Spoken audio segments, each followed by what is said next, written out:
Assalamualaikum warahmatullahi wabarakatuh.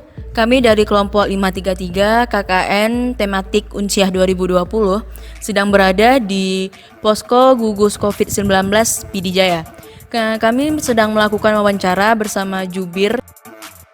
Untuk penjelasan yang lebih lanjut, mari kita simak wawancara bersama Pak Edi selaku jubir di posko gugus COVID-19 Pidijaya. Memang saat ini untuk penularannya banyak pendapat ya kan yang kita dengar sama-sama, terutama melalui droplet ya dari udara gitu.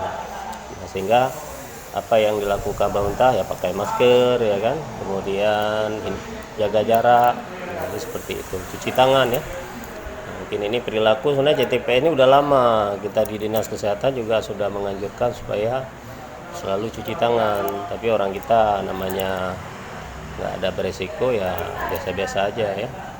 Oke, nah itu kita untuk memutuskan mata rantai sebenarnya itu prinsipnya ya. Nah memang ya proses sekarang kan untuk rapid test itu bukan menjadi apa istilahnya alat akhir gitu, tapi itu hanya deteksi awal ya, deteksi dini. Kayak kita Pidijaya kemarin baru satu rapid test positif, ini lagi kita tunggu hasil swab dari Banda Aceh ya.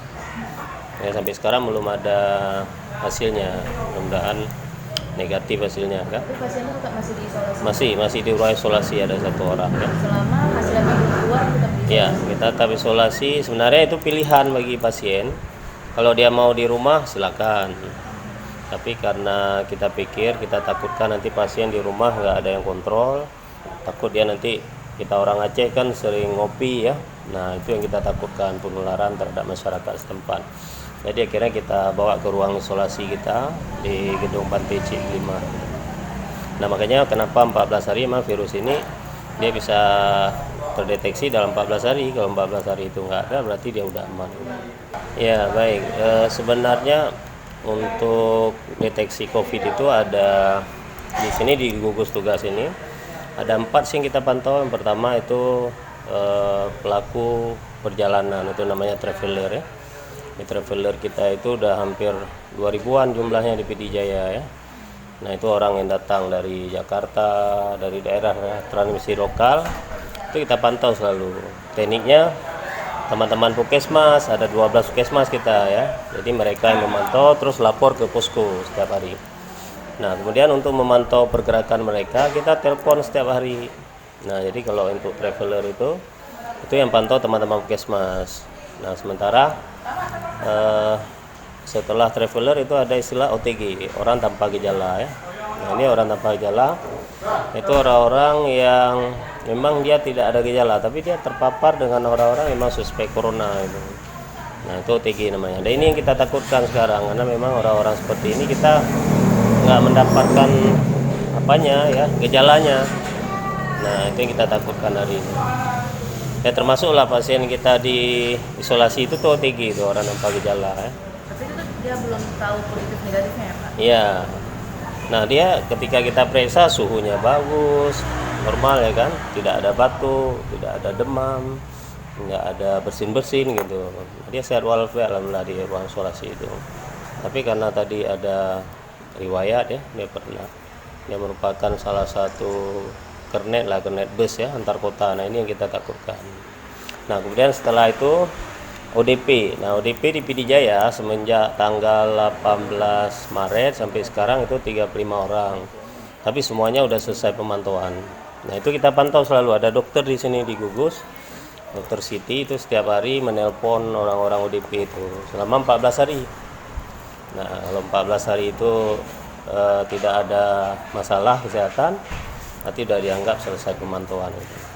Nah, kemudian kita ada 2 PDP ya, itu satu dari Trenggading, nah satu lagi dari Lungputu hari itu, Bandar Baru ya. Tapi dua-dua itu sehat walafiat, sekarang udah pulang dan udah sehat lah, udah aman sekarang. Kalau memang yang positif itu memang dibawa ke Banda langsung habis itu kita dari Pidijaya? Ya, kita karena Pidijaya bukan merupakan rumah sakit rujukan, jadi kalau ada yang PDP kita langsung rujuk ke Sigli atau Jenderal Abidin. Nah jadi seperti itu. Jadi fungsi rumah isolasi itu hanya untuk memantau aja, itu nggak dirawat ya, kita nggak nggak pasang nanti infus ya atau ventilator, itu enggak, cuman kita memantau aja perkembangannya ya, Jadi itu pergerakan. nggak boleh keluar-keluar dulu, memang di satu tempat aja. Iya, kita harapkan seperti itu karena kita takutkan kalau isolasi mandiri dia nggak patuh nanti, takut artinya nggak ada yang kontrol di rumah kan, kecuali memang masyarakat kita proaktif itu. Jadi Geci, kemudian di kampung juga ada posko seperti ini. Di PD Jaya 222 kampung itu punya posko gugus di kampung. Berarti 222 Kampung di PD Jaya itu semua udah ada posnya. Cuman persoalan hari ini kalau adik-adik ke lapangan itu nggak ada orang di posko itu karena memang mereka belum dibekali dengan ya ilmu bagaimana melakukan tracking gitu ya. Sebenarnya sih memang mereka nggak perlu seperti itu. Tugas mereka bagaimana memantau orang pulang dari luar, terus dia laporkan, dia bawa ke sini juga boleh, atau dia bawa ke puskesmas gitu. Nah, jadi mungkin itu selama ini kita lakukan, sehingga alhamdulillah PD Jaya termasuk dalam 102 kabupaten kota yang hijau gitu ya. Kalau di Aceh dari 23 ada 14. Nah, kita urutan pertama PD Jaya.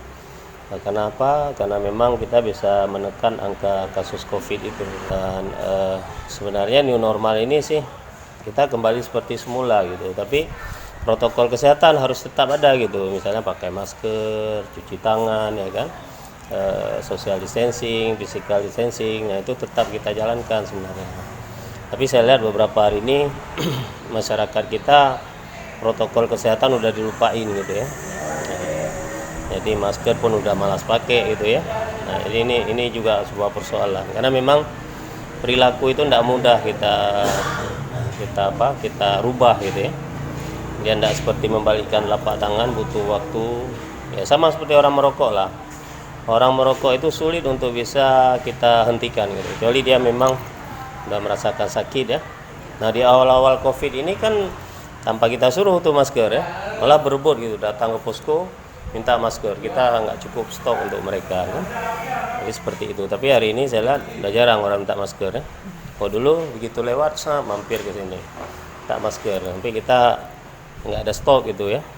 Di hari ini nggak ada saya lihat ya. Malah kita yang malu sekarang ini. Kemarin saya sempat pergi berdoa salah satu warga, saya sendiri yang pakai masker, jadi terkesan kita yang salah nih ya. Jadi seperti itu.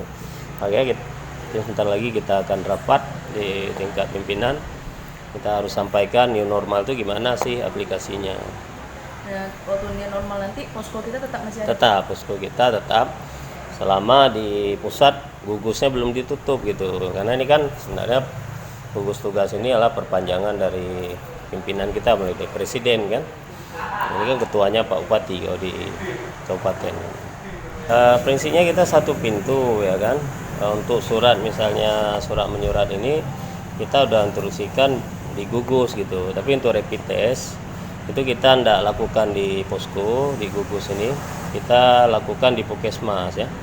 Jadi untuk PD Jaya ada 4 puskesmas, puskesmas Bandar 2, Legli, puskesmas Merdu nih samping kita, puskesmas Trenggading, puskesmas Bandar Baru Lembutu ya, plus rumah sakit.